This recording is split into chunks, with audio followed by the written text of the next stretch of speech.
Bonjour à tous, bienvenue à l'église Kélim. Je suis très heureux que vous soyez parmi nous ce matin. Bienvenue dans la maison du Seigneur. Avant de commencer par la louange, nous allons remettre tous ces instants dans la main du Seigneur. Nous allons courber les yeux, fermer la tête et prier pour nos besoins, pour nos frères et sœurs qui sont sur la route. Que Dieu les ramène à bon port parce que nous sommes là, parce que le Seigneur a voulu que nous soyons là ce matin. Alléluia. Et aussi prier pour nos besoins, pour nos familles, parce que nous avons un Dieu qui écoute la prière de ses enfants. Amen. Alléluia. On prie. Merci Seigneur pour tous tes bienfaits. Je demande ta grâce sur chacun de nos vies, Seigneur. C'est par ta grâce que nous sommes venus, Seigneur. Pas par nos efforts ou nos biens, Seigneur, mais parce que tu nous as mis d'un amour éternel, Seigneur, que tu nous as donné cette grâce infinie, Seigneur, insondable, Seigneur, que nous ne méritons pas, que tu nous as donné par amour, Seigneur, parce que tu es amour, Seigneur. Merci encore pour ton sacrifice, pour chacun d'entre nous, Seigneur. Seigneur, nous te présentons devant toi, Seigneur, avec tous nos fardeaux, Seigneur. Aide-nous, Seigneur, qu'on puisse avancer avec toi, Seigneur. Conduis-nous vers le chemin que tu nous as tracé encore, Seigneur. Merci encore de bénir tous mes frères et sœurs qui sont ici. Merci de bénir aussi ceux qui sont sur la route et que ceux qui sont à distance, Seigneur, qui ne peuvent venir, mais qui sont derrière afin d'écouter ta parole aussi, Seigneur. Merci pour tous tes bienfaits, Seigneur. Merci pour notre église Élim, pour les membres, Seigneur, pour chaque chose, Seigneur. Je sais que c'est toi qui es aux commandes de chaque chose, Seigneur. Merci encore, Seigneur, de nous diriger, de nous conduire vers les voies que tu nous as destinées. Alléluia. Sois élevé, sois glorifié. Nous te prions, nous te remercions. Au nom du Seigneur Jésus-Christ. Amen. Amen. On va tous se lever, s'il vous plaît. Chanter les louanges à notre Seigneur. Alléluia. Merci Jésus.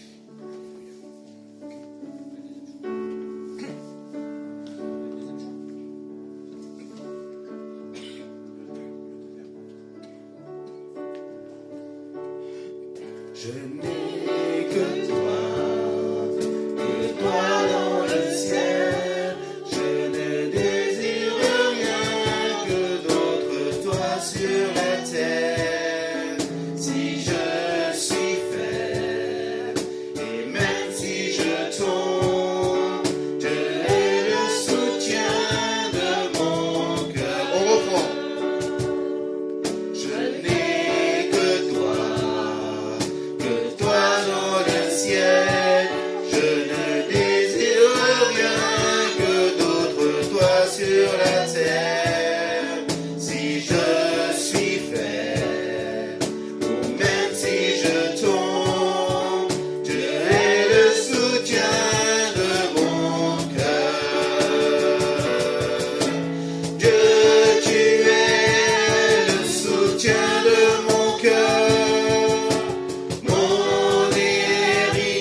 Je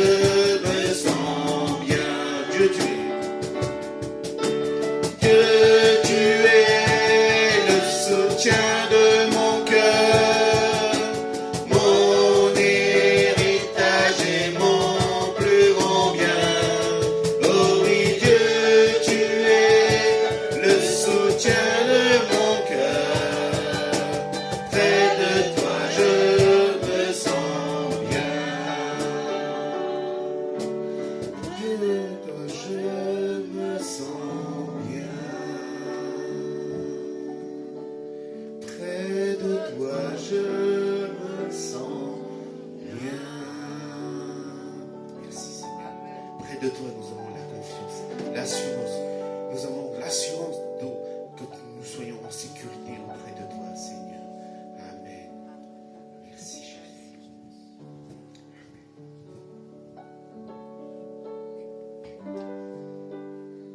Ce chant me dit qu'en toi, je sais qui je suis.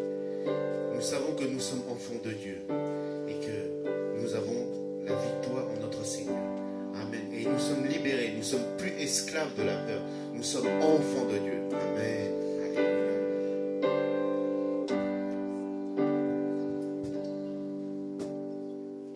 Qui suis-je pour le roi des cieux? M'ouvre ses bras. Perdu, mais trouvé grâce à son amour pour moi. Son amour pour moi. Il m'a libéré, m'a délié, payé. Je suis enfant de Dieu, je suis à lui. Il m'a racheté à la croix grâce à son bras. J'étais esclave du péché, mais il m'a sauvé. Jésus m'a sauvé.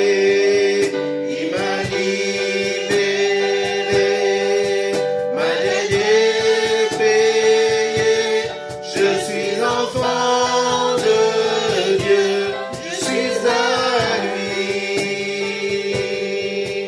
Et dans sa maison, j'ai trouvé ma place. Je suis enfant de Dieu, je suis à lui.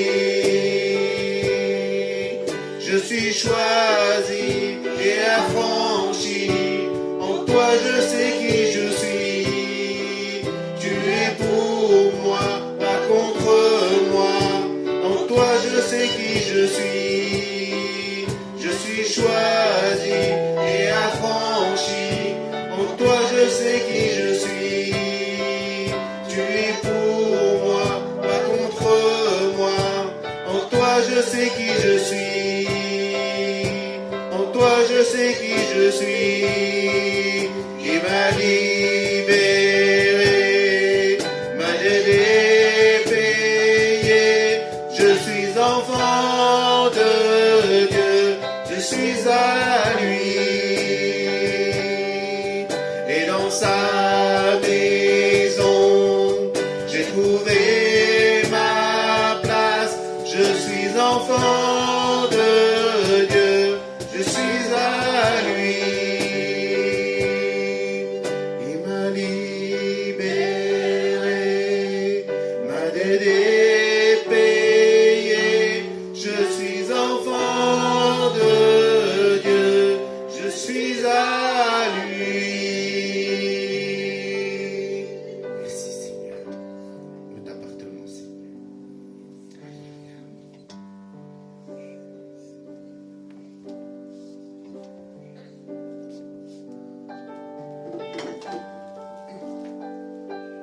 Seigneur, remplis-nous encore de ta présence ce matin. Remplis-nous de ton amour. Touche chacun d'entre nous, Seigneur. Alléluia.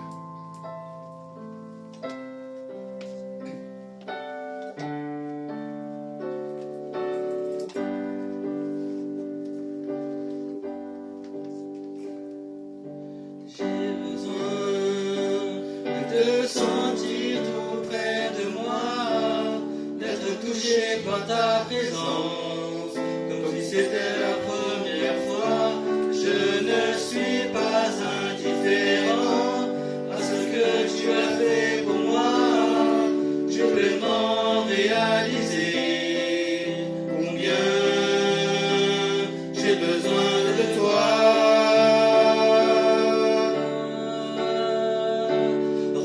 Remplis-moi de ta présence, m'inonder de ta puissance, comme une pluie sur ma vie, la puissance du Saint-Esprit, comme la rivière va à la mer.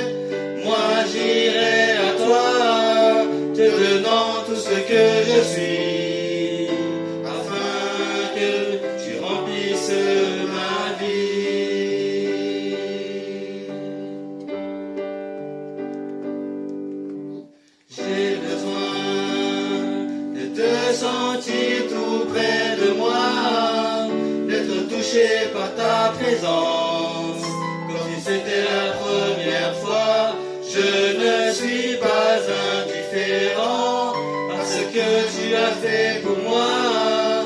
J'ai pleinement réalisé combien j'ai besoin de toi.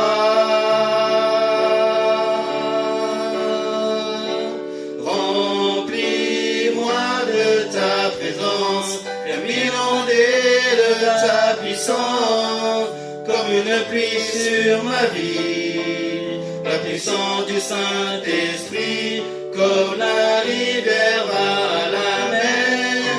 Moi j'irai à toi, te donnant tout ce que je suis, afin que tu remplisses ma vie.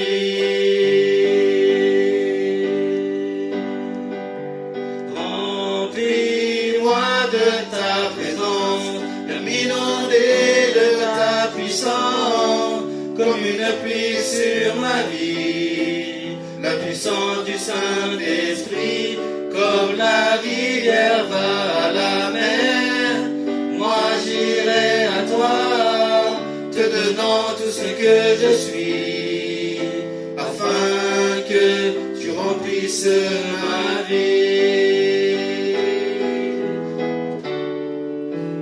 Afin que tu remplisses ma vie. Amen. Merci Seigneur. Remplis-nous de toi encore ce matin, Seigneur. Alléluia. Nous avons loué notre Seigneur par l'adoration des chants, des louanges. Maintenant, c'est le moment de louer notre Seigneur par l'adoration des offrandes, des biens, pour que cette bonne nouvelle soit partagée par tout le monde. Nous allons reprendre le premier chant. Je n'ai que toi. Alléluia. Nous allons que prendre le refrain. Dieu, tu es le soutien de mon cœur. Je demande à la personne de l'accueil de passer dans les rangs si vous avez quelque chose à donner pour le royaume de Dieu. Amen. Alléluia. Dieu. Dieu, tu es le soutien de mon cœur, mon héritage et mon plus grand bien. Oh oui, Dieu, tu es le soutien de mon cœur. Près de toi, je me sens bien. Dieu, tu es. Dieu, tu es le soutien de mon cœur, mon héritage et mon plus grand bien. Oh oui, Dieu, tu es le soutien de mon cœur. Près de toi, je me sens bien. Amen. Seigneur, nous te remercions pour chacun de tes biens, Seigneur. Nous te remettons tous ces instants entre tes mains, Seigneur. Nous te demandons de bénir ceux qui ont pu donner pour ton royaume et d'aider ceux qui n'ont pas pu donner par la suite, Seigneur. C'est rien par rapport à ce que tu nous as donné ta vie, Seigneur, pour qu'on puisse avoir cette opportunité de nous approcher du Père. Merci encore, Seigneur, de fructifier tout cet argent qu'on va récolter pour que cette bonne nouvelle soit partagée par tout le monde, Seigneur. Soyons des lumières, Seigneur, surtout que tu nous as placés ici dans le 13e, Seigneur, pour qu'on puisse briller pour toi encore, Seigneur. Alléluia. Merci encore, Seigneur. Tu es un Seigneur trois fois saint. Tu es digne d'être loué, digne d'être adoré, digne d'être béni, Seigneur. Alléluia. Sois élevé, sois glorifié. Au nom de Seigneur Jésus-Christ. Amen. Bienvenue à tous. Bienvenue à notre église Elim. Nous sommes une église des nations. Notre devise est toujours aimer Dieu, aimer la famille de Dieu et servir les autres. Nous avons quelques annonces. Voilà. Vous avez... Ah oui, après le culte, nous avons le groupe de jeunes Elim avec un repas. Donc ça va démarrer de 13h jusqu'à 15h30. Et aujourd'hui, ils ont une projection concernant le film Les chariots de feu de Eric Liddell, le vainqueur de médaille olympique d'or en 1924. Voilà, donc... Voilà, juste dire que c'est un excellent film. C'est le groupe de jeunes qui va projeter Mais comme nous allons faire évangélisation, on retourne, si vous voulez, regarder un peu, de continuer, de voir la suite de le film. C'est possible. C'est un film qui est une histoire réelle. Un film Oscar. Et en plus, il parle vraiment d'une personne qui est dynamique, sportive, qui a gagné, qui a relevé des défis de la foi. Et cette personne, après, il est allé faire la mission en Chine. Il était mort dans le camp de concentration par des Japonais. Donc c'est une vie qui est très émouvante. Donc je vous invite tous, voilà, vous pouvez rejoindre des jeunes après aussi.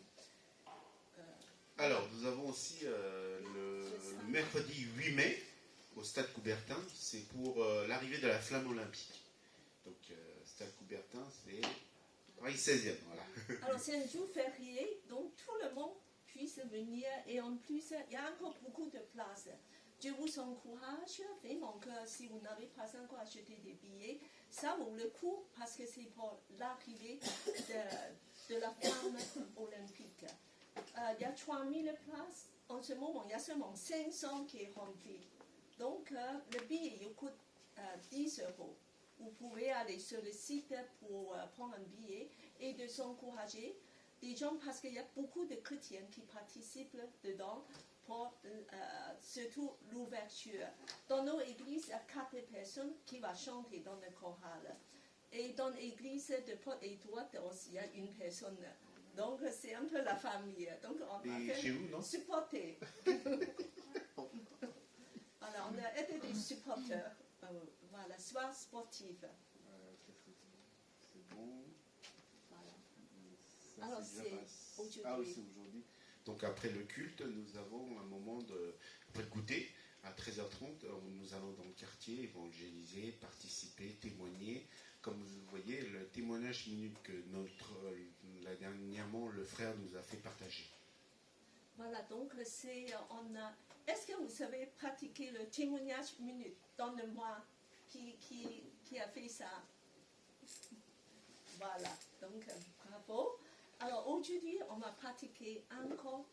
Pourquoi? Parce qu'en fait, tous les jours, des gens sont en train de mourir et d'aller à l'enfer. Si on ne proclame pas l'évangile, des gens vont mourir. La seule façon que les gens puissent être sauvés, c'est premièrement, c'est écouter, d'entendre l'évangile. Donc c'est nous, c'est cet mandat, c'est donné à nous, la proclamation de l'évangile qui est très important. Et par cette action, nous voulons toucher le quartier, d'inviter des gens de quartier de venir. Bien sûr qu'on peut faire ça autour de nous, avec nos familles, nos proches, dans le lieu de travail, tout ça. Mais ça, c'est quelque chose de collectif que Jésus a demandé à l'Église à faire. C'est pour ça aujourd'hui, après, on a voilà, une petite bouteille pour nous donner la force. Et après, on peut le faire. Chacun le fait à sa façon. Il n'y a pas d'obligation. Vous sentez libre à faire. De dire que moi, je voulais rester ici même pour prier. C'est important, la prière. Si vous dites que voilà, j'ai mal aux jambes, alors je voulais rester pour prier. Et d'autres, ils disent que je vais dehors, je vais aller plus loin. Je vous encourage 2 par 2. On peut faire 2 par 2 ou dans la façon qui te convient le mieux. Pour même rester à la porte. De dire que ici c'est une église, de donner voilà, une prospectus, une carte de l'église. Donc c'est extrêmement libre. Tu peux faire 1 heure, une demi-heure, 15 minutes. Voilà ce que tu as déposé dans ton cœur. L'essentiel, c'est de commencer à faire. Amen. Donc nous avons aussi nos rendez-vous dans la semaine. Donc, je ne sais pas celui-là, non? Si. Voilà, ça c'est... Voilà, encore. Ça c'est ça le parcours. Voilà, tous les vendredis, nous avons notre réunion en présentiel, ici, à l'église à Elim, et aussi à distance, sur Zoom. Donc, à partir de 19h, chaque vendredi. Attends, est-ce qu'il Il y a d'autres... Voilà. Ça, c'est nos réunions de prière, c'est tous les vendredis, ce sont les présentiels. Voilà, sur présentiel. À 19h. À 19h. À 19h ici. Et, Donc il y a le je travail. pense que tous les annonces ont été faites. Donc je vais donner la parole au prédicateur du jour. Donc c'est notre frère Steve de l'église, peut-être vous connaissez l'évangile. Donc voilà, Paris Évangile, pardon. Paris Évangile, donc Steve, sinon pour ceux qui ne te connaissent pas, tu peux te présenter un peu, voilà. Voilà. Donc on applaudit pour l'inviter à l'encourager. Je sais qu'il a l'habitude. Tu veux que je le pose?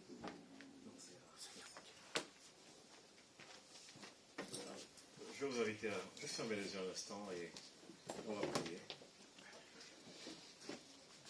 Saint-Esprit, ce n'est pas un homme qu'on vient écouter ce matin, mais c'est toi. Et on veut que ta parole puisse être semée dans nos cœurs et porter du fruit. Nous ne voulons pas juste un dimanche de plus, mais que ce soit un pas de plus vers ce que tu as prévu pour nous, ce que tu as prévu pour ce quartier, ce que tu as prévu pour cette ville et pour cette nation. Et Père, je veux vraiment bénir l'Église Elim, parce que je crois, Seigneur, qu'ils sont dans ce plan que tu as pour la rédemption de Paris, de la France. Je prie, Seigneur, que tu continues à révéler à cette Église quelle est sa place, quelle est sa lanterne, quel est son rôle, Seigneur, et comment est-ce qu'elle peut faire une différence dans ce monde. Donc viens ce matin, Seigneur, viens bénir les cœurs, viens bénir les oreilles. Donne-nous de pouvoir saisir ce que tu vas nous donner ce matin, Père, et donne-nous surtout de porter du fruit. Amen. Amen. Bon, c'est ma deuxième fois élu. Bon, je suis content d'être là. Je commence à être familier avec certains visages. Et je pense que la dernière fois que j'étais là, c'était pour les fêtes. Et quand je suis venu, je pense qu'il y a des personnes que je n'ai pas vues. Donc, aujourd'hui, je vous découvre. Donc, bonjour. Juste pour vous dire rapidement qui je suis. Donc, je suis aujourd'hui pasteur avec stagiaire, assistance, on peut dire ça comme ça, à l'église Paris Évangile, avec Steve Blacka. Et à côté, je suis ingénieur. Je travaille dans l'informatique. Et qu'est-ce que je peux dire de plus? Je suis passionné par plein de choses, je suis un être humain assez normal. J'aime beaucoup les mangas, beaucoup. Donc, je pense que je parle à une population. Hein. et j'aime beaucoup, en fait, je suis un rêveur. Je suis un rêveur et je crois vraiment que l'imagination, l'intelligence de l'homme a été conçue par Dieu pour lui permettre de voir par son esprit avant de voir dans la réalité. Vous savez, le meilleur moyen de détruire une personne, c'est de détruire son intelligence. C'est même pas d'handicaper la personne, parce que parfois on peut être handicapé physiquement et on se dit, oula, ma vie est fichue. Il y a un scientifique très célèbre, Hopkins, qui était handicapé de partout. Il n'y a que ses yeux qui bougeaient. Et il a sorti des lois d'astrophysique impressionnantes. Donc, même sans son corps qui fonctionne, il arrivait à faire des choses impressionnantes parce que son esprit, sa pensée était fixe, était éclairée. Bon, dommage qu'il ne soit pas en Christ. Mais vous voyez, on voit en fait que pour détruire une personne, ce n'est pas son corps qu'il faut attaquer. Du moins pas seulement. Il faut attaquer sa pensée, il faut attaquer son esprit. Et lorsque l'ennemi de nos âmes réussit à nous persuader de quelque chose, il a déjà gagné. Mon message ce matin, c'est régner dans la vie. Comment est-ce qu'on règne dans la vie? Et j'ai envie de parler juste de quelques points que nous avons parfois en tant que chrétiens installés chez nous, qu'on ne voit pas, mais en fait ils sont un obstacle, ça nous auto-sabote. Je vous prends un exemple. Je parlais avec un enfant une fois qui jouait et je dis à cet enfant, qu'est-ce que tu es en train de faire? Il me dit, je suis en train de construire un château de sable. Je lui dis, ok, tu es en train de construire un château de sable, est-ce que je peux t'aider? Ah non, je vais m'en sortir tout seul, tout va bien se passer, ne t'inquiète pas. Et je l'observe en train de construire son château de sable. Et pendant qu'il construit son château de sable, il est frustré par ce qu'il voit. Il peut y arriver, mais il est frustré par ce qu'il voit. Et je vois en fait qu'il ne met pas les briques, il ne met pas le sable, il ne met pas les bateaux aux bons endroits. Et en fait, pendant qu'il construit, il veut réussir ce qu'il construit. mais toutes les actions qu'il est en train de mener le conduisent en fait à l'échec. Il a le désir de réussir, mais chaque chose qu'il fait le conduit à l'échec. Et il est frustré. Et parfois, c'est ce que nous vivons. Nous voulons servir Dieu. Nous avons le désir de servir Dieu. Mais quand on se regarde et on regarde ce qu'on fait, des fois on se dit, mais moi-même, je me dépasse. Moi-même, je suis fatigué de ma propre personne. C'est exactement ce que l'ennemi veut. L'ennemi n'a pas besoin, vous savez, de vous attaquer dans la nuit, d'envoyer des trucs contre vous. Il n'a pas besoin de ça. L'ennemi a besoin de faire ce qu'il a toujours fait depuis le commencement. D'arriver, de planter dans votre pensée une semence qui est autre que la vérité de la parole de Dieu et de laisser cela germer. Et il sait que ça vous détruit juste de l'intérieur.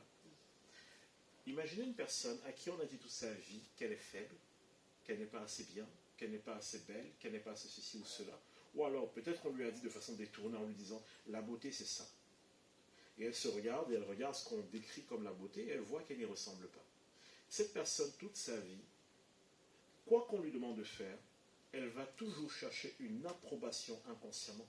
Parce que dans sa pensée, quelque chose a été déjà détruit. Et donc, parfois en tant que chrétien, nous voulons servir Dieu, nous faisons beaucoup d'efforts, et on se dit, mais pourquoi malgré tous les efforts que je fais, j'ai l'impression que je porte très peu de fruits? Parfois, le problème n'est pas dans l'effort ou la quantité d'efforts qu'on fait. Le problème est juste dans le logiciel qui est installé chez nous. Si je change ça, je change tout. Je vais vous prendre quelques passages de la Bible, mais on va commencer en Romains 5. Je vais lire à partir du verset 14, c'est juste de 14 à 18. Et je sais que c'est un texte qui peut être assez dur à digérer. Donc je vais essayer de me concentrer seulement sur la partie qui nous intéresse. Dans Romains 5, et on commence les versets 14 à 18. Alors, cependant, la mort a régné depuis Adam jusqu'à Moïse. Regardez ce qui est intéressant. La mort a régné depuis Adam jusqu'à Moïse. Moi, je trouve ça super étrange. La mort continue à régner aujourd'hui.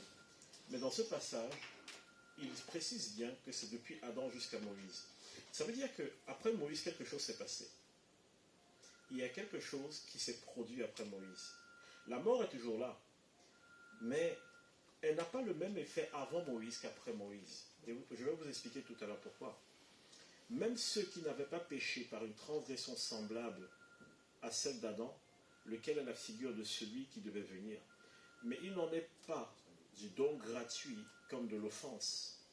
Car si par l'offense d'un seul, il en est beaucoup qui sont morts, à plus forte raison, la grâce de Dieu et le don de la grâce venant d'un seul homme, Jésus-Christ, ont-ils été abondamment répandus sur beaucoup. Et il n'en est pas du don comme de ce qui est arrivé par un seul qui a péché, car c'est après une seule offense que le jugement est devenu condamnation, tandis que le don gratuit devient justification après plusieurs offenses. Si par l'offense d'un seul, la mort a régné par lui seul, à plus forte raison, ceux qui reçoivent l'abondance de la grâce et du don de la justice régneront-ils dans la vie par Jésus-Christ, lui seul. Ainsi donc, comme par une seule offense, la condamnation a atteint tous les hommes, de même, par un seul acte de justice, la justification qui donne la vie s'étend à tous les hommes. On n'est pas en train de parler ici d'être sauvé, on parle ici d'être justifié. Ce que je vais dire là, beaucoup de pasteurs ne le diraient pas, beaucoup de personnes ne le croient pas encore. Mais quand Jésus est mort à la croix, il n'est pas mort à la croix seulement pour les péchés de son époque. Il est mort pour tous les péchés, passés, présents, futurs. On va me dire, oh, il ne faut pas dire futur parce que ça va encourager les gens à pécher. Non. Ce qui encourage les gens à pécher, ce n'est pas le fait que leurs futurs péchés sont couverts. Ce qui encourage les gens à pécher, c'est comment ils se voient. Mais on va parler de ça plus tard. Mais Jésus, son sang a couvert les péchés de l'humanité du début à la fin. Si vous lisez Hébreu, Hébreu vous dit même que Dieu a donné la justification aux patriarches à crédit. Parce qu'eux, ils étaient dans la foi, il les a traités comme s'ils étaient déjà sous la nouvelle alliance. C'est pourquoi vous allez voir, par exemple, dans la Bible, quelqu'un comme David qui va aller manger le pain de sacrificateur et il ne meurt pas. Sauf que si vous lisez Lévitique et Deutéronome, si tu mangeais le pain de sacrificateur sans un sacrificateur, tu meurs. Mais David n'a pas été frappé de mort. Et parfois, je disais au Seigneur, mais c'est bizarre quand même, il y a des favoris dans la Bible. Tu avais les favoris. Mais j'ai compris en lisant Hébreu que non. En fait, ces gens-là s'étaient approchés de Dieu par la foi, ils avaient reçu quelque chose qui s'appelle le don de la justification. Une fois qu'ils l'ont reçu, Dieu ne les traitait pas comme les autres.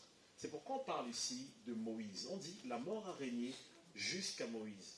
Ça veut dire que jusqu'à Moïse, la mort avait un fonctionnement où on n'avait aucun autre choix. La mort existait, point. Tu ne pouvais rien faire pour l'accélérer, pour la ralentir.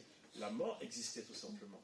Mais au moment où Dieu donne les 10 commandements à Moïse, et ensuite les 613 lois de la tradition juive, au moment où Dieu donne tous ces commandements, qu'est-ce qui se passe au final? Il se passe que maintenant la mort est conditionnelle. Elle existe, tout le monde meurt à un moment donné, mais la Bible te dit, si tu fais ça, tu meurs. Si tu fais ça, tu meurs. Donc on voit que non seulement la mort régnait, mais ensuite la mort a eu le droit de régner. Lorsqu'on établit une loi, ça veut dire qu'on pose un gouvernement. 2 Corinthiens 3 parle du ministère de la mort. La mort existait avant Moïse, mais au moment où la loi vient, la mort a un gouvernement, elle a un ministère. La mort a le droit maintenant de s'établir, parce que les actes qui lui donnent le droit d'agir ont été posés. Et vous allez me dire, mais Steve, comment est-ce que ça va m'aider? Comment est-ce que je peux régner dans la vie? Tu me parles de mort, tu me parles de commandement. Il y a quelque chose que les chrétiens doivent comprendre. Et je vous promets, si nous ne comprenons pas cela, nous allons faire beaucoup d'efforts pour peu de résultats. La Bible vous dit que la justice de Dieu a été étendue à tout le monde par l'obéissance d'un seul. De qui? De Jésus. Donc, ce n'est pas votre obéissance qui fait que la justice de Dieu est étendue à vous. Non, c'est Jésus. C'est l'obéissance de Jésus. Ça veut dire que quand Dieu veut vous justifier, Dieu ne regarde pas ce que vous avez fait ou pas fait. C'est pour ça que les gens qui me disent, ils ont fait une bêtise, ils font des prières du style, Seigneur, si tu me sors de là, je ferai telle chose. Je leur dis, mais tu n'as pas compris. Dieu veut te sortir de là, mais il ne veut pas te sortir de là avec des conditions. Si tu mets des conditions, tu t'enfermes. Il veut te sortir de là gratuitement. Et donc, pourquoi il est important d'obéir à la parole? Le seul intérêt d'obéir à la parole est celui-ci. Vous vous souvenez, j'ai parlé de la loi tout à l'heure. Et j'ai dit que lorsque le commandement est posé, il y a un ministère et un gouvernement qui est mis en place. Une loi existe, un gouvernement est mis en place. Donc, si je suis en train de faire ce qui est droit, je suis en règle. Si je fais ce qui n'est pas droit, je dois être condamné. Jésus a pris ma malédiction. Mais la justification n'empêche pas l'ennemi d'avoir un accès à notre vie. Notre obéissance ne nous justifie pas devant Dieu. Notre obéissance ferme la porte à l'ennemi dans notre vie. Une personne qui se dit, je crois en la grâce de Dieu, je peux faire n'importe quoi et Dieu va m'aimer, bien sûr c'est vrai. Mais si elle fait n'importe quoi, Dieu va l'aimer, oui, mais l'ennemi va bien profiter de ça pour saboter sa vie et celle de ses proches. Parfois, on mélange un peu tout en se disant, si je fais une bêtise, c'est Dieu qui me punit. Ce n'est pas Dieu. Nous avons un adversaire. Dieu ne peut pas te punir s'il a déjà puni quelqu'un à ta place. Un jugement ne peut pas être prononcé 2 fois. Si Dieu a déjà puni Jésus, il ne te punira pas. Mais si tu fais des bêtises, si tu fais des choses que tu ne devrais pas faire, tu donnes à l'ennemi le droit d'entrer dans ta vie et de saboter ta vie. Et là où l'ennemi a besoin d'entrer, c'est dans ta tête. Regardez, je vous prends quelques exemples, et vous allez voir à quel point c'est même plus simple qu'on ne le pense. Lorsque le serpent va tenter Ève dans le jardin, il tente Ève avec quoi? Avec une pensée, avec une parole. Il questionne la parole de Dieu. Combien de fois est-ce que nous nous sommes retrouvés dans une situation difficile de notre vie? On sait ce que la parole de Dieu dit, sauf que ce qu'on voit, ce n'est pas ce qu'on attend. Et là, est-ce que c'est vraiment Dieu qui m'a parlé? Vous allez me dire, le diable ne m'a pas parlé. Si, il vous a parlé, vous n'avez juste pas entendu. Il est venu et il est en train de questionner la parole de Dieu. Sauf que parfois il vous dit un mot, parfois il est silencieux, mais dans tous les cas, il arrive. Dieu a-t-il vraiment dit? Dieu a-t-il vraiment dit que tu dois être pur? Dieu sait très bien que même si tu fais n'importe quoi, il t'aimera. Le diable va toujours venir avec des choses pour nous questionner. Dieu a-t-il vraiment dit que tu ne dois te marier qu'avec quelqu'un qui croit comme toi? Dieu a-t-il vraiment dit? Et en fait, parfois dans notre vie chrétienne, nous passons beaucoup de temps à questionner la parole de Dieu, plutôt que de laisser la parole de Dieu nous façonner. Et ça, c'est l'une des stratégies de l'ennemi. S'il vient et qu'il arrive à nous amener à questionner la parole de Dieu, à ce moment, nous lui avons ouvert la porte. Et ce schéma, vous le retrouverez partout dans la Bible. Prenons les disciples de Jésus. Tout le monde peut être tenté par le diable. Tout le monde. Est-ce que vous savez que Pierre a été tenté par le diable? Ce n'est pas écrit, mais on le voit. Lorsque Jésus parle du fait qu'il va être crucifié, Pierre lui dit non, tu ne vas pas être crucifié, on va se battre pour toi. Qu'est-ce que Jésus lui dit? Arrière de moi, Satan. Le mot Satan, c'est le mot adversaire. Ce que Jésus est en train de lui dire, c'est arrête de t'opposer à moi. Jésus a dit, je dois souffrir. Pierre vient et il questionne cela. Vous avez vu comment l'ennemi fonctionne? L'ennemi a tenté Jésus dans le désert, il n'a pas réussi. L'ennemi est passé par les pharisiens et tout le monde pour attaquer Jésus, il n'a pas marché. Et ensuite, la troisième stratégie, c'est qu'il passe par ses proches pour questionner sa mission.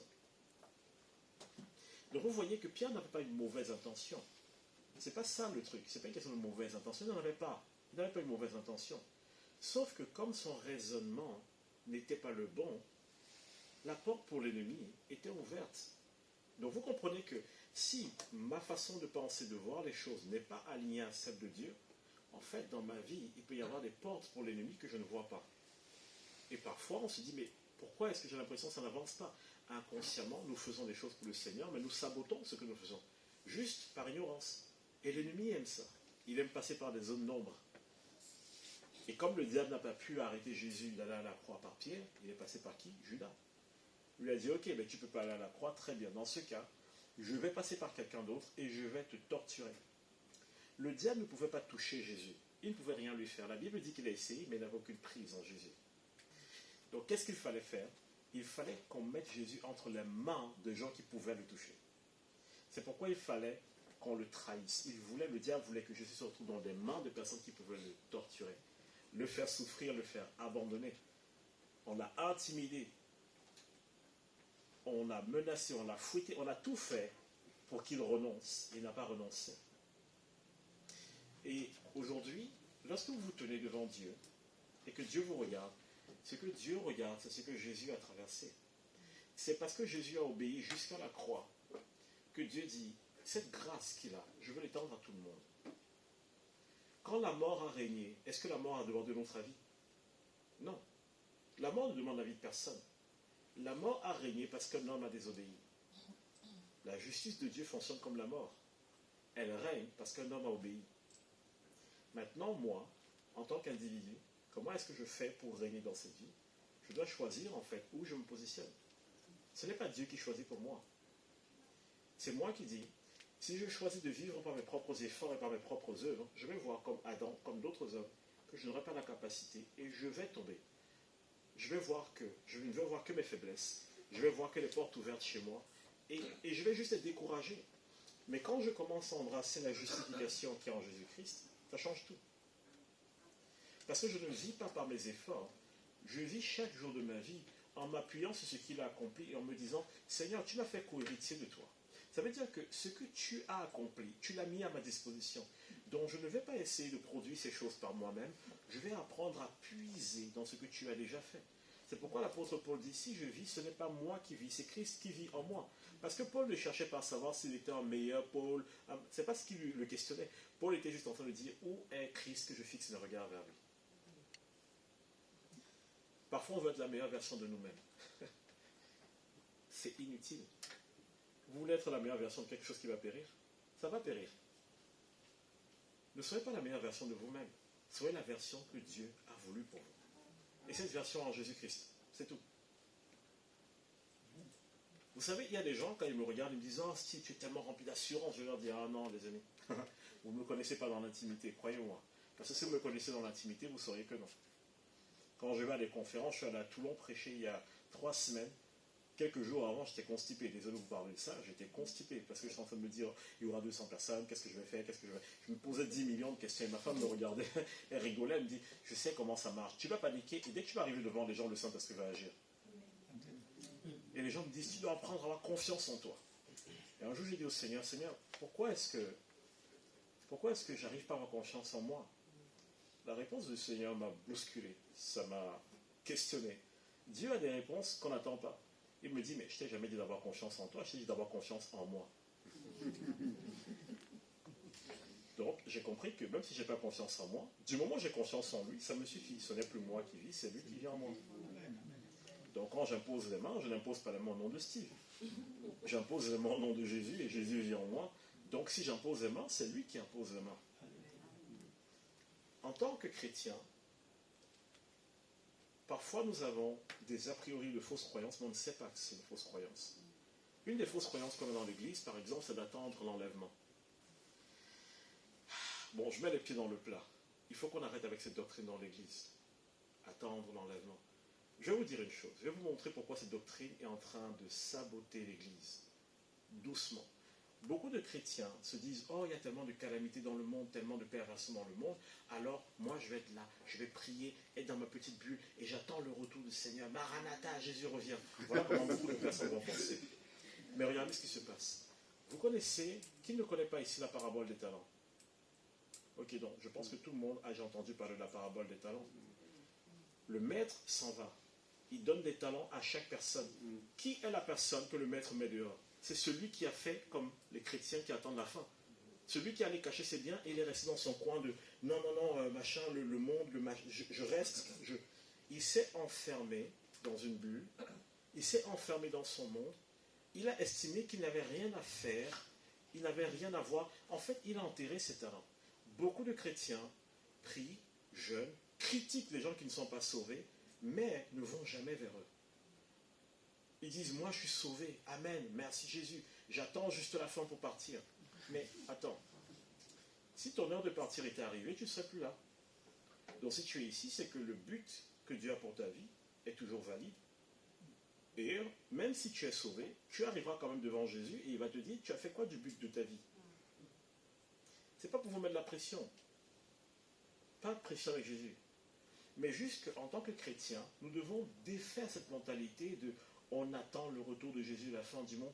Partout j'entends Jésus est proche, Jésus est aux portes. Bon, déjà je ne suis pas d'accord parce que quand vous lisez l'Apocalypse, les symboles qu'on voit actuellement, c'est que le début, donc il n'y a même pas aux portes. Mais la vérité, c'est que ce n'est pas une question de Jésus aux portes. Ça n'a rien à voir avec. Vous voulez que je vous montre combien de fois dans l'histoire de l'humanité les gens prêchaient Jésus aux portes? Dans les années 1800, il y a un pasteur qui a fait grandir ce ministère-là de la fin des temps, qui a fondé les témoins de Jéhovah. Quel était son message? La fin, c'est pour bientôt, Jésus aux portes, non? Ça a produit quoi? A pas produit de la peur. A pas produit un groupe qui s'est fermé sur lui-même. Qu'est-ce que ça a produit? Rien du tout. Donc Jésus, ce n'est pas une question de Jésus aux portes. Que Jésus arrive maintenant ou dans 70 ans, ça n'enlève pas le fait que Jésus, quand il sera devant toi, va te dire, je t'avais confié une mission et un but, tu as fait quoi de ça? Donc, arrêtons des débats qui ne servent à rien. Ça ne produit rien, ce genre de débat. À part produire de la peur et de la méfiance, ça ne produit rien pour le royaume de Dieu. Jésus a passé son temps à dire, allez, allez, allez. Les disciples, quand ils sont tous partis, ils ont dit, allez. Les apôtres nous ont dit, allez. Donc, Jésus est toujours en train de dire, allez-y, faites les choses. Et la pensée que les chrétiens doivent juste attendre la fin patiemment, c'est ça qui fait qu'aucun chrétien, ou très peu de chrétiens, règnent dans cette vie.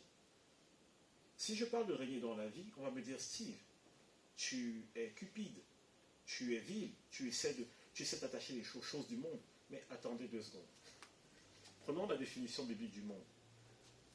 Jacques nous dit que le monde, c'est 3 choses. La convoitise des yeux, la convoitise de la chair et l'orgueil de la vie.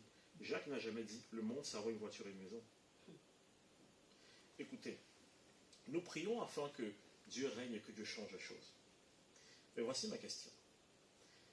Si je ne suis pas une autorité pour manifester l'autorité de Dieu, pourquoi je me plains alors que les autres prennent l'autorité et fassent n'importe quoi? Les chrétiens disent dans la politique, c'est pour des gens qui ont touché à des choses pas nettes. C'est écrit où? Je vous rappelle que l'un des meilleurs politiciens au monde, c'était Joseph. Il était Premier ministre. C'est lui qui a géré le pays. Pharaon lui a dit, écoute, prends mon anneau, l'anneau de pouvoir, tiens, gère le pays. Et le pays d'Égypte à l'époque a changé la face du monde grâce à Joseph. Parce que quelqu'un qui craignait Dieu est venu en position d'autorité. Mais aujourd'hui, nous les chrétiens, on nous a installé un logiciel où on nous dit la politique, c'est pas pour les chrétiens. De quoi on parle? Les médias, c'est pas pour les chrétiens, mais de quoi on parle? C'est pas les non-chrétiens qui ont inventé les médias.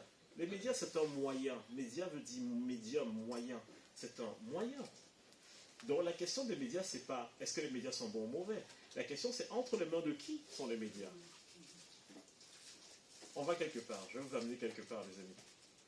Je partage ça pourquoi? Parce que je sais, mais vraiment je sais, que si une église, dès ses commencements, pose la bonne culture, tous ceux qui viennent et qui entrent vont entrer dans la bonne culture. Il est très difficile de prendre une grande église et de changer les mentalités plutôt que de prendre une petite église et de poser le bon fondement et de juste voir comment est-ce que Dieu fait glorifier tout ça. C'est pour ça que je crois qu'il y a un réveil, une partie du réveil qui ne viendra pas par des églises avec 10 000 personnes. Elles viendront par des églises avec 20, 30, 40 membres. Parce qu'ils vont pouvoir reposer un fondement de la gloire de Dieu que les autres ne voient pas. Et ça va totalement changer la face du christianisme en France. Ça, c'est ce que j'ai reçu du Seigneur et j'en suis convaincu. Donc si nous revenons, vous vous rendez donc compte de ce que je vous dis. Si nous avons une pensée erronée de certains éléments de la parole de Dieu, ce qui risque de se passer, c'est que nous allons vivre un style de vie qui finalement ne nous permet pas de glorifier Dieu et on ne porte pas du fruit pour Dieu. Et pourtant on va faire des efforts, hein. Pourtant on va prier, pourtant on va jeûner, mais on va dire pourquoi j'ai si peu de résultats. Donc si je passe mon temps à cacher mes talents parce que j'ai peur de me mélanger aux gens, parce que les gens sont ceci, parce que tel a cela, tel a telle tendance sexuelle, si je rentre dans ce genre de débat, je passe à côté de la mission de Dieu. Mais comment je fais alors pour régner dans la vie? Chacun d'entre vous ici, je pense que vous travaillez dans un domaine. Je sais qu'il y a un restaurateur ici. Voici ma question. Comment est-ce qu'il va faire pour que quand les gens viennent dans son restaurant, les gens repartent en disant « ça, c'est le restaurant que tout le monde va connaître en Ile-de-France ». On va penser qu'il faut mettre de belles décorations, de faire plein de...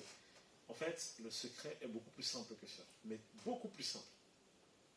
Ce n'est pas forcément de faire de belles décorations. Si les belles décorations viennent d'une inspiration du Saint-Esprit, faites-le, ça marchera. Mais si vous copiez chez le voisin, ce n'est pas garanti que ça marche. Ce que Dieu veut que les gens voient, c'est vous. La Bible dit que la création tout entière attend avec un ardent désir la révélation des fils et filles de Dieu. C'est ça que la création attend. En fait, la création de Dieu est en train de chercher ses fils et ses filles. Ils ne cherchent pas les belles paroles, ils ne cherchent pas ceci. Les gens souffrent et les gens font le mauvais choix. En fait, pas parce qu'ils sont mauvais, mais parce qu'ils sont en train de chercher.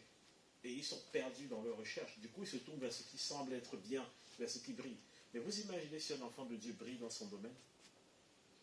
Imaginez par exemple juste un enfant de Dieu qui brille dans le domaine médical. À ce moment, qu'est-ce qui se passe?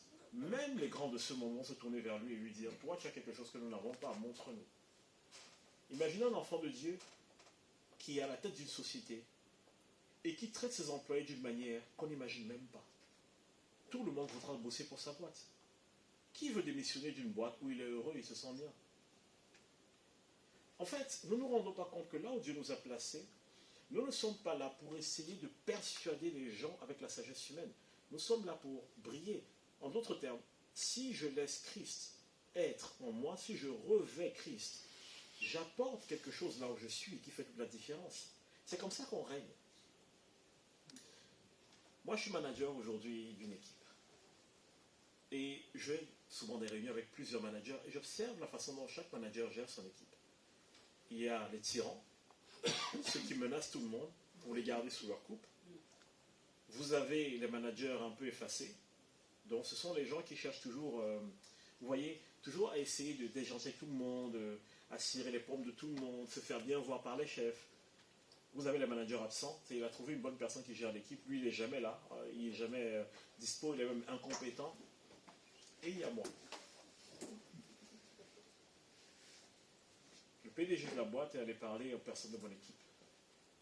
Et il leur a dit, comment ça se passe avec Steve? Parce que j'évalue les gens de mon équipe, mais je le fais aussi évaluer. Et il dit, mais c'est pas possible. On ne peut pas dire qu'on n'a rien à reprocher au manager. Il y a bien un truc que Steve ne fait pas bien. Ils disent non, Steve fait bien les choses. Et donc on me convoque et on me dit, mais comment ça se fait que tu fasses bien les choses? C'est quoi cette histoire? On n'a jamais rien à te dire. Moi, je n'ai jamais loupé une augmentation dans ma boîte. Quand j'arrive, je dis, vous n'avez rien à me reprocher. Tout est coché, tout est bon. Donc j'ai droit à l'augmentation, oui, ok, on signe. Et mes entretiens annuels, ça dure pas longtemps. On n'a rien à me dire. Pas parce que je suis meilleur que les autres, mais regardez, je vous amène quelque part. Tout ce que les gens de mon équipe disent, toujours à mon chef, c'est quand on a besoin, il est là. Quand on fait des erreurs, il nous fait grâce. Il prend le temps de s'asseoir avec nous, de nous enseigner, de nous amener quelque part. Et certains sont même allés creuser dans ma vie personnelle et ont découvert que j'étais chrétien. J'ai des collègues qui suivent mes enseignements. Je ne les ai jamais évangélisés. Et un jour, je suis dans le couloir de l'entreprise avec le directeur général et on part et le PDG passe. Le PDG dit au directeur général, tu dois écouter ce gars parce qu'il a les paroles de la vie. Et il s'en va. On parle d'un PDG d'une boîte de 400 personnes qui fait 60 millions d'euros de chiffre d'affaires. Donc là, je me suis dit, attends, là j'ai eu la pression tout de suite. Je me suis dit, oula. Seigneur, et ce n'était pas quelque chose que je cherchais à faire. Je n'essayais pas de gagner une approbation, ça ne m'intéresse pas. Je ne fais pas du copinage, mais j'aime les gens. Je veux aimer les gens. Donc, qu'est-ce que les personnes ont fini par comprendre? C'est que mon manuel pour traiter les gens de mon équipe, c'est Proverbe. Quand je dois gérer les personnes, je vais dans Proverbe et je cherche une solution.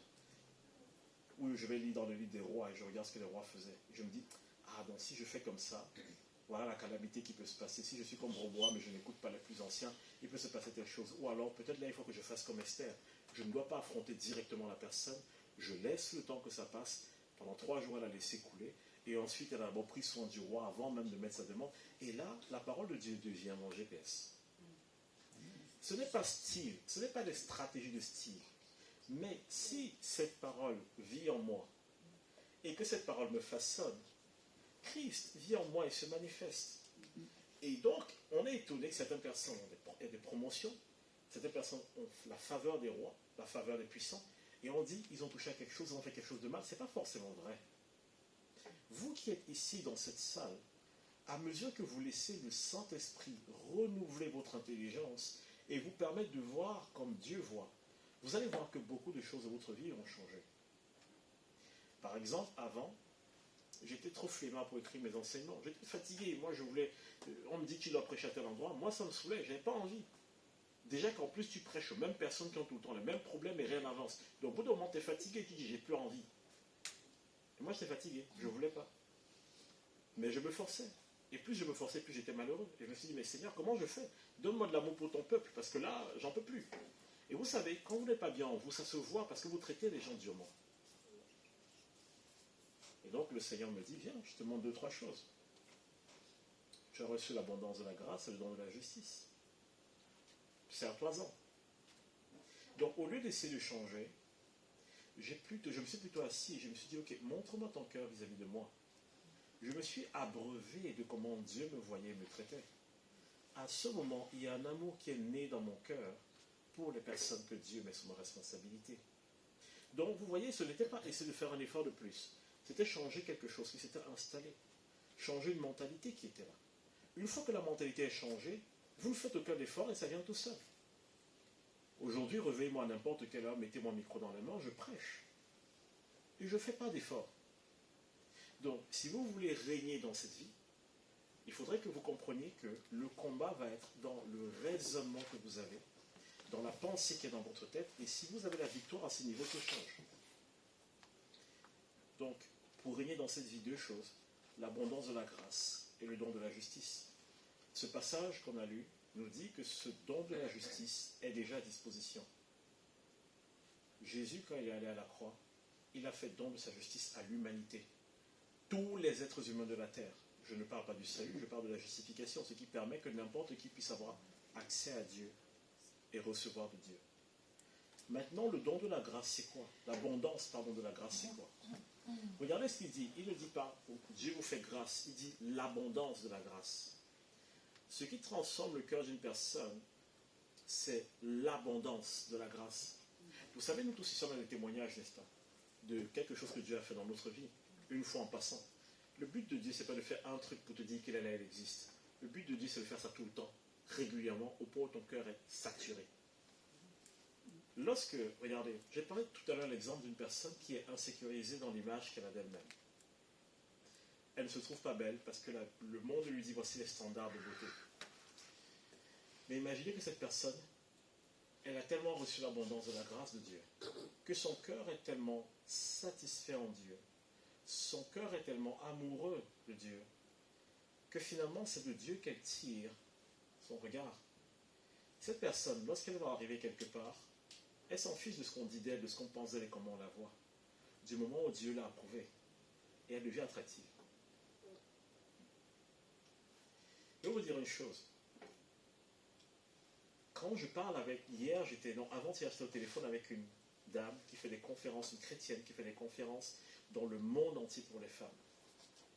Et elle le fait pour l'ONU, même pas pour une église. C'est l'ONU qui l'envoie faire des conférences pour les femmes. Elle est chrétienne et tout le monde sait, hein, mais c'est l'ONU qui l'envoie.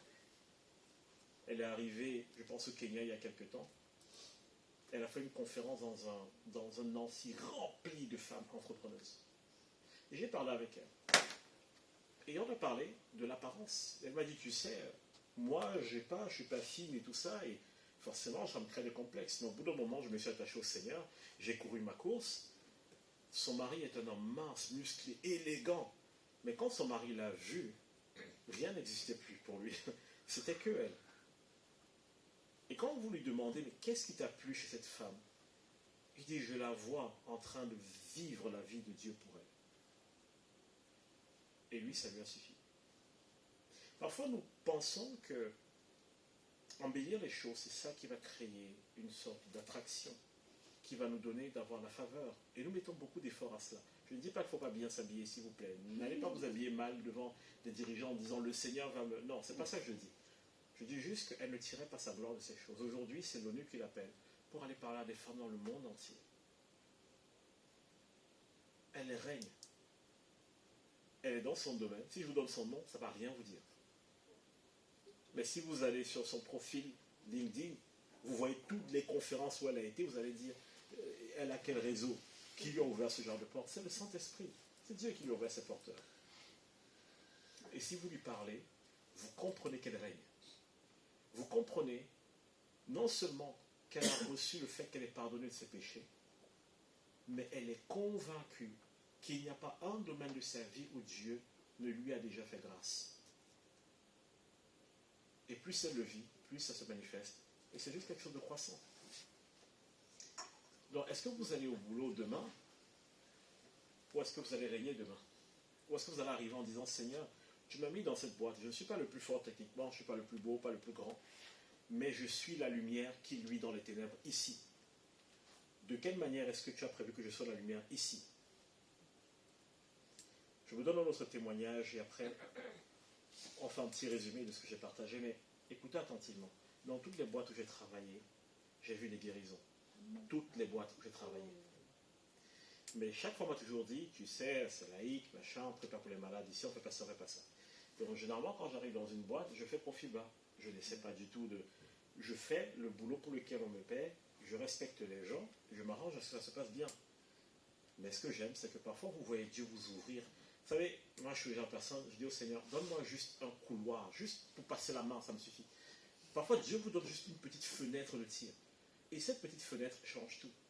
Un des témoignages qui me touche le plus, c'est lorsque j'ai travaillé chez EDF. Et je travaillais dans les bureaux. J'étais à Colombes. Et je voyais ce qui se passait. On bossait bien dans l'équipe, mais je n'étais pas satisfait. Je sentais qu'il y avait un truc qui était un peu lourd. Et je n'étais pas le plus fort de l'équipe. J'étais d'ailleurs le plus junior de l'équipe. Donc je n'avais même pas mon mot à dire. Et un jour, je suis seul avec le chef d'équipe dans l'open space. Et je le vois, il se tortille un peu. Je fais, ça va? Il fait, non, j'ai mal à la tête et tout. Franchement, c'est trop dur. Et je me dis, attends, Seigneur, tu ne vas pas faire quelque chose pour lui? Et je ne sais pas d'où m'est venu le courage. Je lui dis, je peux tenter un petit truc? Et il explose de rire, il me dit, ouais, vas-y, au pot où j'en suis. Je me suis mis derrière lui, j'ai mis mes mains autour de sa tête. Je n'ai pas touché sa tête, j'ai juste mis mes mains autour. J'ai dit au Seigneur, c'est peut-être le bon moment. Et là, je savais que si je priais, il allait être mal à l'aise. Parce que quand il parlait de la religion et tout ça, il était très très cassant. Et donc, je prie dans mon cœur. Et après, je retourne m'asseoir. Et quand je m'assois, on se regarde dans les yeux, il me regarde avec des yeux grands comme ça. Il me dit, toi, tu fais les trucs de ma grand-mère. Je fais quoi? Ta grand-mère fait quoi? Il dit, ma grand-mère en Algérie, elle touchait les gens, c'est une sorcière.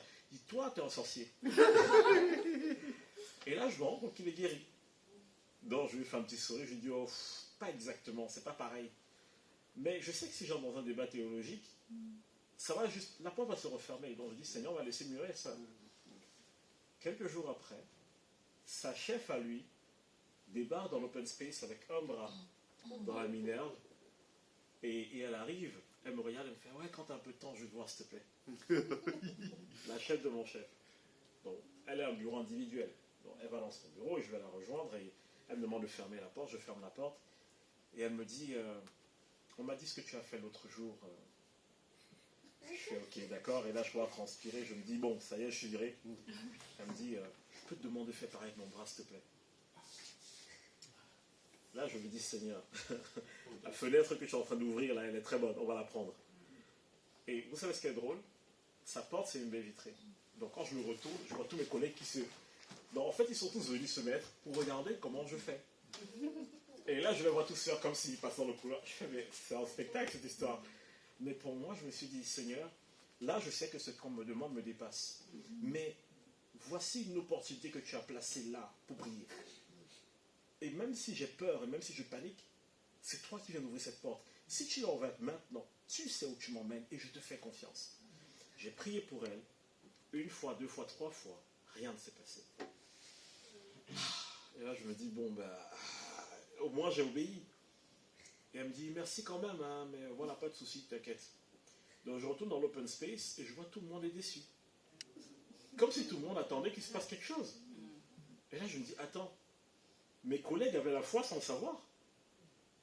Ils étaient déçus que rien ne se soit passé. Ce soir-là, je rentre chez moi, je dis au Seigneur, je ne sais pas comment ça va continuer cette histoire, mais bon, j'ai fait de mon mieux, Seigneur, et tout ça. Le lendemain, elle arrive, elle a plus sa Minerve.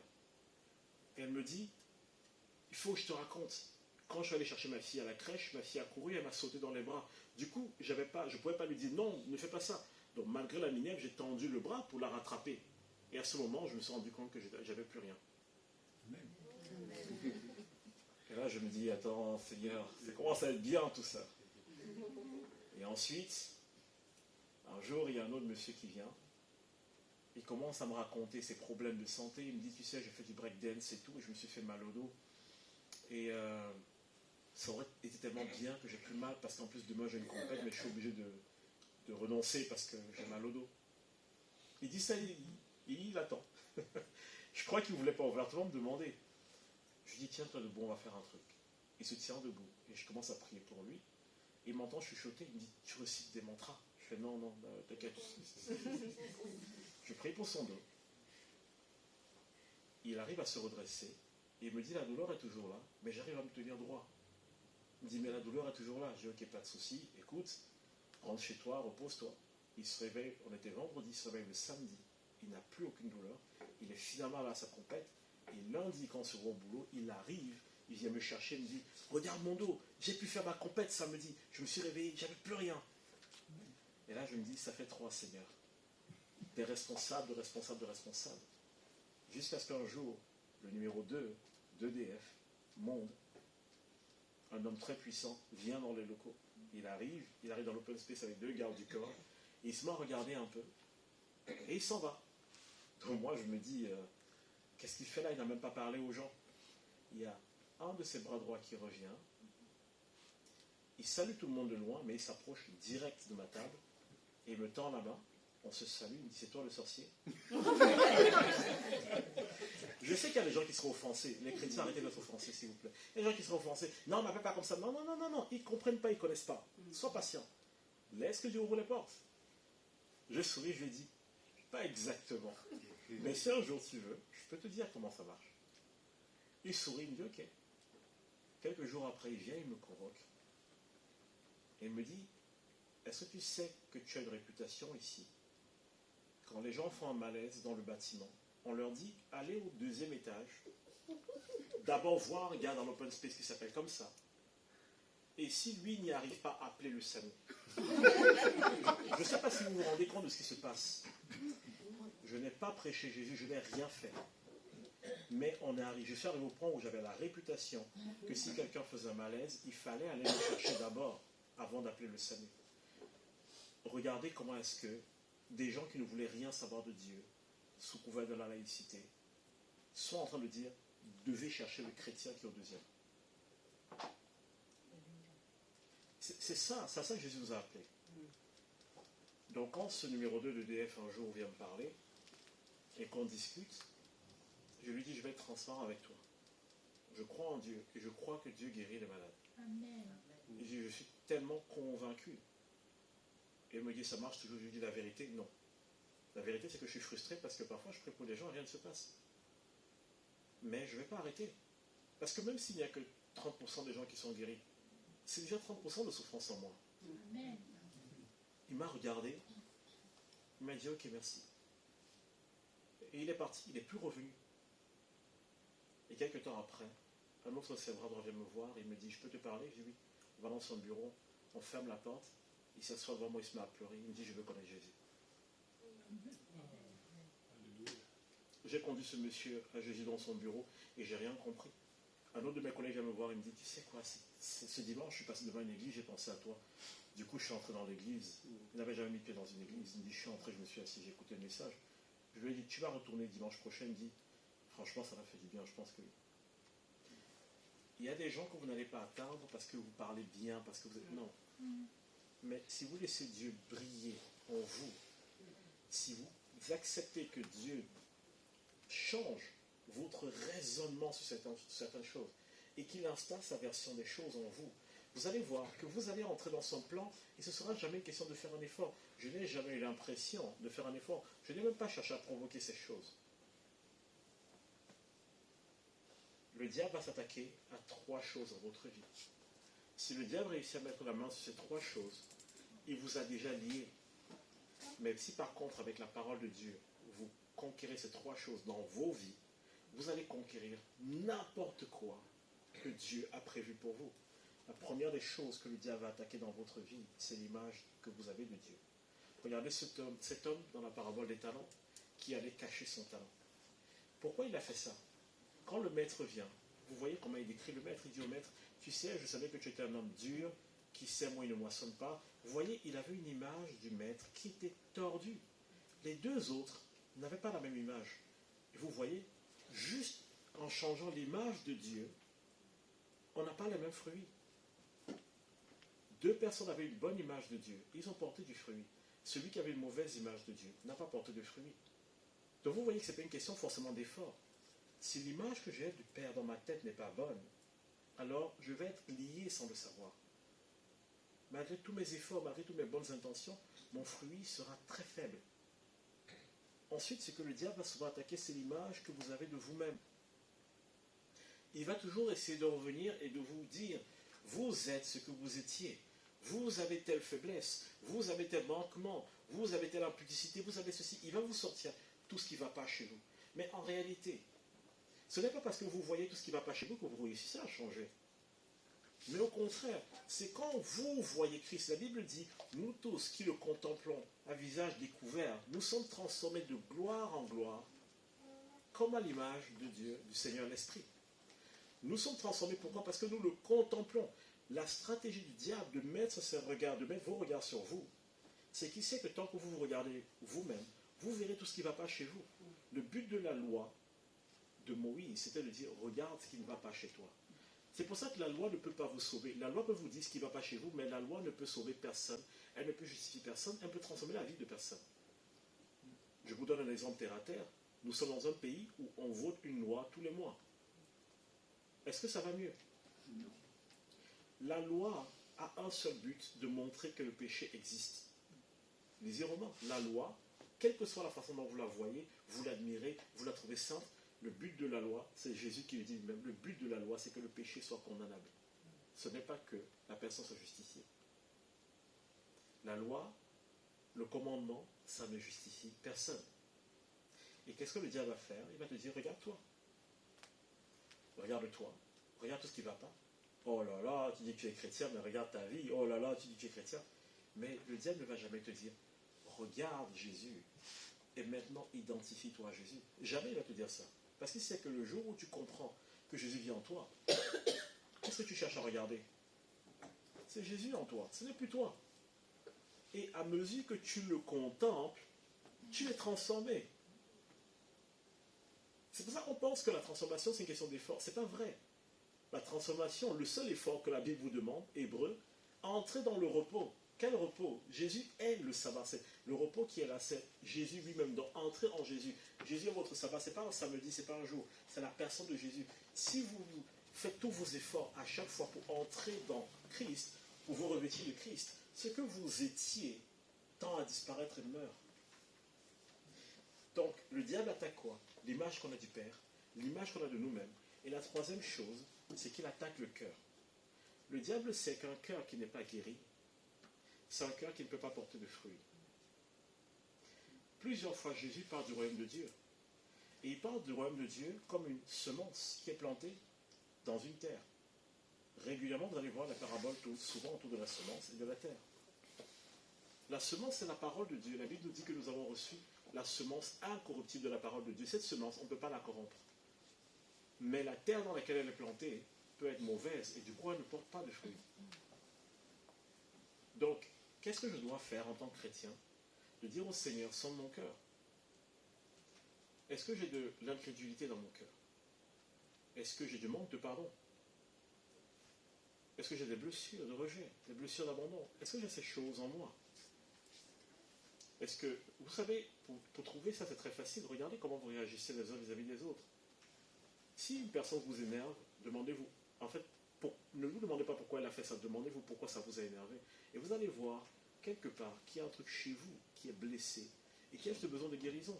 Parce que Jésus n'était pas offensable. Jésus se mettait en problème et personne ne pouvait l'offenser. Pourquoi on ne pourrait pas offenser Jésus? Pourquoi on ne pouvait pas?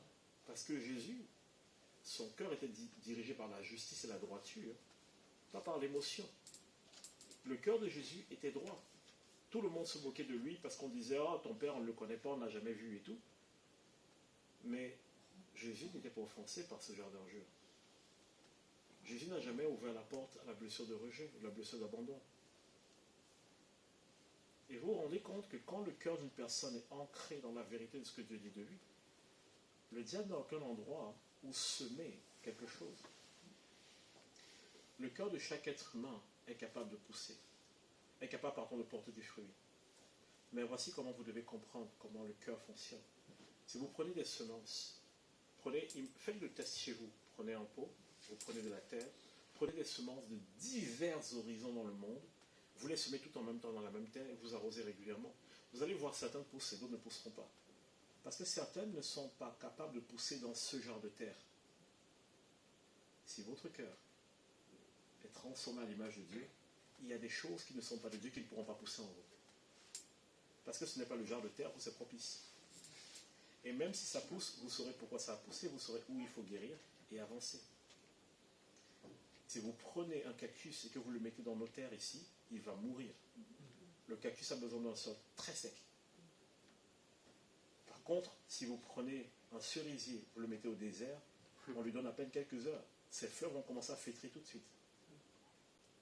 La terre dans laquelle vous l'avez planté, on pense que c'est le soleil, ce n'est pas le soleil. Le soleil aide. Mais la terre dans laquelle elle est plantée, c'est ça qui fait la différence. J'ai envie de m'arrêter ici et vous dire juste ceci, les amis. Dieu nous appelle à régner dans cette vie. Ne vivons pas comme si nous fuyions les gens, nous fuyions le monde, nous fuyions la corruption. Parfois on utilise ça de la mauvaise manière. On demande de fuir la corruption de ce monde, mais ça ne veut pas dire qu'on ne doit pas aller vers les gens et qu'on ne doit pas comprendre comment ce monde fonctionne. Il y a quelques années, on disait que la batterie c'était le diable. Aujourd'hui, toutes les églises ont une batterie. Il y a quelques années, on disait Facebook c'est le diable. Aujourd'hui, toutes les églises ont un compte Facebook. Et il y a quelques mois encore, j'entendais les gens dire « Ah, l'IA, c'est le démon, c'est le démon. » Ne vous inquiétez pas, dans 5 ans, toutes les églises utiliseront l'IA.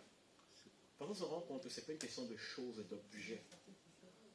C'est intelligence artificielle. Donc ce n'est pas une question de choses, d'objets, ce n'est pas une question de téléphone, de télévision. Ça n'a rien à voir, les amis. C'est juste une question de « Tu m'as placé dans ce monde, Seigneur. Tu vis en moi parce que tu veux faire une différence. Et je veux régner dans cette vie. Pour régner, j'ai besoin du don de la justice. Mais je l'ai reçu en Jésus-Christ. Tous mes péchés sont couverts. Et maintenant, quand je me tiens devant Dieu, j'ai un accès à lui libre. mais j'ai besoin aussi de l'abondance de ta grâce. Et parfois, c'est là où mon cœur faiblit, parce que je vois les situations, les épreuves, le challenge, et je ne suis pas sûr que ta grâce soit là. Et donc, j'apprends à me saisir de cette abondance de la grâce, mais ta parole me dit que je l'ai. Et maintenant, Seigneur, ce que je désire, c'est que tu m'aides à changer l'image que j'ai de toi. Tu m'aides à changer l'image que j'ai de moi. Et tu m'aides à guérir chaque domaine de mon cœur. Si votre vie quotidienne, c'est de poursuivre ce que je viens de vous dire, vous allez commencer à porter du fruit sans faire exprès. Et vous allez commencer à porter beaucoup de fruits. Pendant longtemps, je pensais que porter beaucoup de fruits, c'était avoir une église de 10 000 personnes.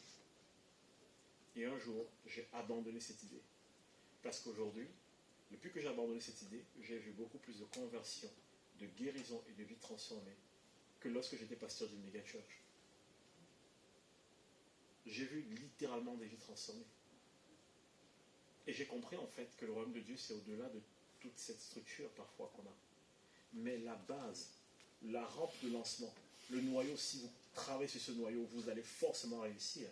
Je vous ai dit, le don de la justice, de l'abondance de la grâce, de mettre votre cœur dedans encore et encore. Soignez l'image que vous avez du Père. Soignez l'image que vous avez de vous-même.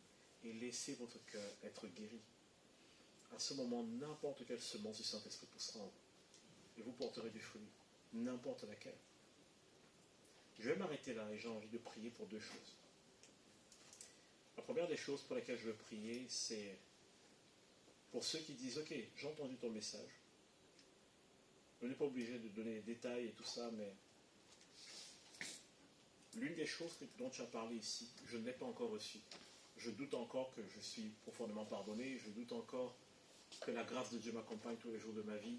Peut-être parce que des choses difficiles m'arrivent et j'ai des doutes. Ou alors, je pense que j'ai une mauvaise image de Dieu, j'ai peur de lui. J'ai une mauvaise image de moi-même.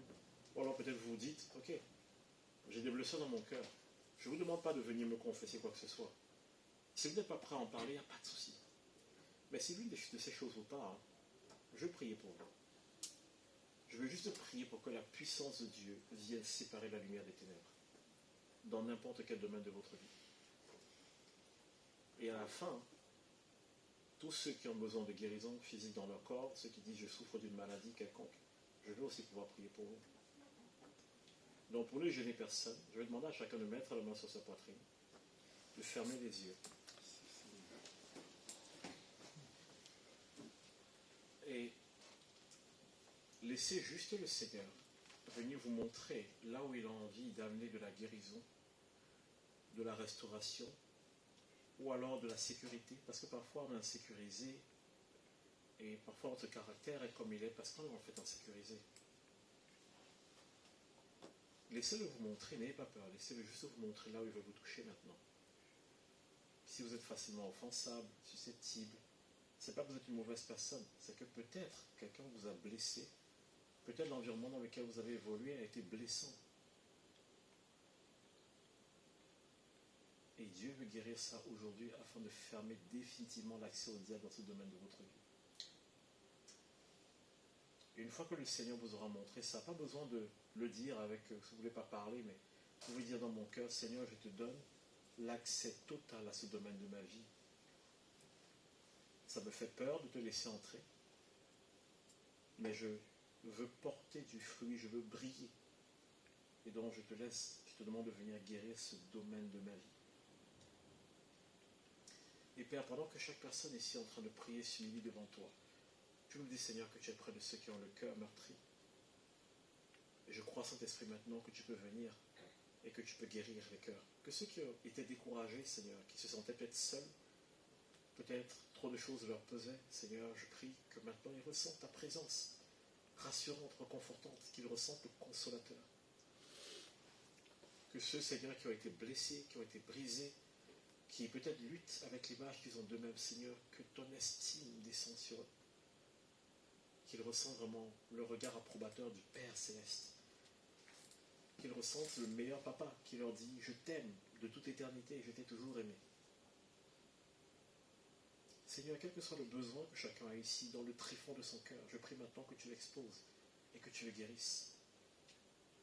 Et je prie que tes torrents d'eau vive puissent enfin se frayer un chemin dans ce domaine de leur vie. Je bénis, Seigneur, chaque membre d'Élim.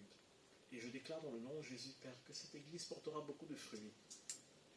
Pas basé sur la performance, mais basé sur une conviction profonde d'un Père qui nous aime. Une conviction profonde d'être sécurisé en lui. Et la conviction que le Saint-Esprit est en nous, que c'est Christ qui vit en nous. Seigneur, je prie que chaque personne ici expérimente des choses surnaturelles. Des choses qui les dépassent, Seigneur. Que la gloire qui se manifeste à Élim ne dépende pas du charisme d'une personne, mais de plusieurs enfants qui ont compris ta gloire. Je veux maintenant bénir leur semaine, Père. Je veux déclarer dans le nom de Jésus que dès cette semaine, ils verront des choses, des signes, des prodiges, Seigneur. Ils verront des trucs qui vont se passer et ils vont rire aux éclats parce qu'ils vont dire « Ah, ben là, c'est clair que c'est un signe de Dieu. » Envoie-leur des signes, Seigneur. Que leur foi soit ancrée dans tes œuvres, dans ton œuvre à la croix. Bénis-les, Seigneur. Bénis leur maison. Bénis leur lieu de travail. Bénis leur famille. Dans le nom de Jésus. Amen. Amen.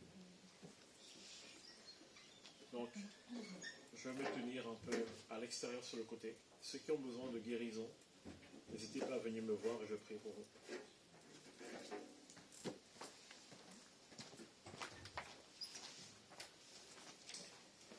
Merci, Pasteur Steve, pour le message qui nous encourage, que nous sommes plus forts en notre Seigneur, que nous soyons encouragés, que le Seigneur est avec nous et que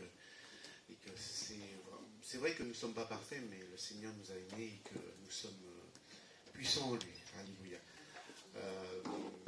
On vous donne rendez-vous dimanche prochain à la même heure, à 10h30 pour notre prochain culte.